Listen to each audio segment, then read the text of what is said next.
Hey, so quick heads up, I'll be using footage from the dub for this video because I see it as the better way to watch Toradora. The sub is not bad by any means, but I just like the dub way more. If you prefer the sub, then that's fine, I don't really care. And also, spoilers for Toradora. If you want to watch this show, then yeah, go ahead. It's on Netflix with 25 episodes in English and Japanese, but you already knew that when you clicked on this video, didn't you? Merry Christmas, everyone. This will be one of your 2 Christmas gifts coming from me this year, and if you don't like anime, then that's completely fine because tomorrow is something most likely at least 99% of my audience will enjoy. But this is just something I've been wanting to make because I enjoy it, so please hear what I have to say. Toradora is a very good anime.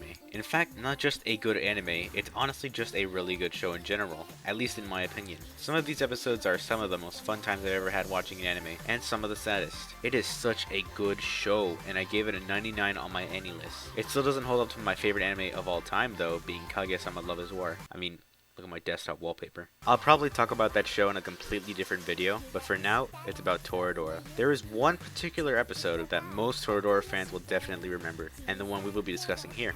Episode 19. This is arguably one of the best episodes in anime, hands down, and let me tell you why.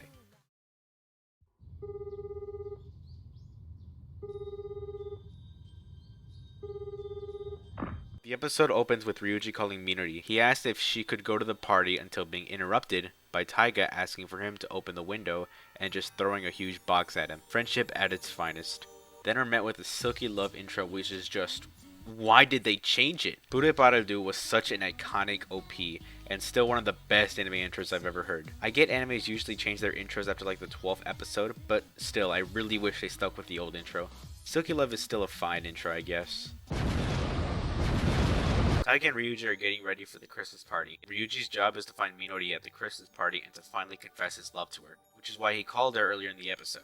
The box that Taiga threw at Ryuji contained a suit that belonged to Taiga's dad. Ryuji's definitely not comfortable wearing his clothing considering what happens in the previous episodes with her dad. Taiga suggests he just cuts out his name off the suit, and that's what he does, while Taiga just stares at him. They arrive at the school for the Christmas party, and Taiga reminds him of his one and only job to accomplish here. Yusaku's on stage, shirtless, thanking everyone for their hard work and for coming to the party. I know they mostly call him Kitamura in this show, but I want to stick with the first name basis on every character in this show. That's it. One thing to note, considering how emotional this show gets in the second half, and especially in this episode, the comedy isn't anything special. But it does get a good exhale out of me, you know? Something about the way this lady delivers her line. It's my favorite turkey.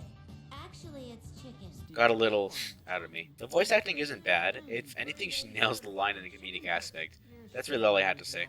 Moving on. As always, Ryuji is very strict about keeping everything tidy and clean. He's still desperately looking for Minori in the crowd of students, but it doesn't look like she's here. Koji later asks if Ryuji has seen Ami around. She wasn't here much aside from when Ryuji came in. Strangely enough, Taiga's nowhere to be seen as well. While Ryuji's wondering where Taiga is, the lights shut off, and we then hear what is now considered among many as one of the most iconic songs in anime history. Now it's Christmas, and they're smiling everywhere, and so I'm gifting you this party night. Now it's Christmas, and there's wishes in the air. I swear it upon this holy, holy night. It's Ami and Taiga. This song is so catchy. I had it stuck in my head for like a week after my first viewing of this anime back in December of last year. It is a really good song, and that's pretty much all there is to it. It shows that Ami and Taiga, despite beginning as enemies, turned out to be comfortable enough to practice a song and perform it at the school's Christmas party, which is pretty nice to know. During the song, we're given shots of other characters doing their own thing. Minori is still doing anything other than being at the Christmas party. Yuri, the teacher, is doing her real estate shit or whatever the fuck. Ryuji's mom is working at the hostess bar, having a good time, and the random kids getting their teddy bears or whatever. You see, if they had common sense, they would have gotten the Berenstein Bears books. Taiga goes ahead and shoots a wink at Ryuji, and with that, this song concludes. I still really love this song, so I'm gonna let it play in the background just for little old you. We fade back to where I assume is at Minori's place, and she's listening to Ryuji's voicemail that we heard earlier in the episode. It really looks like she doesn't want to go for some reason. I actually know the reason. Everyone else at the party is having a great time and saying lines that can easily be taken out of context. Sounds like sexual harassment. Like that. Ami approaches asking for a cup of punch and how Ryuji liked their performance. But nowhere to be seen is Taiga, and Ryuji gets curious and asks about her. Apparently she left to convince Minori to come to the party and to be ready for Santa. After a lecture from Ami, Ryuji makes Yusaku take over the punch station and he goes to look for Taiga. We're shown a flashback of Taiga actually at Minori's house to tell her to come to the party. Minori looks like she knows the reason why though. So do I. Taiga ends up sitting on her chair waiting patiently for Santa. I guess he doesn't come if I'm only good around Christmas. Oh well.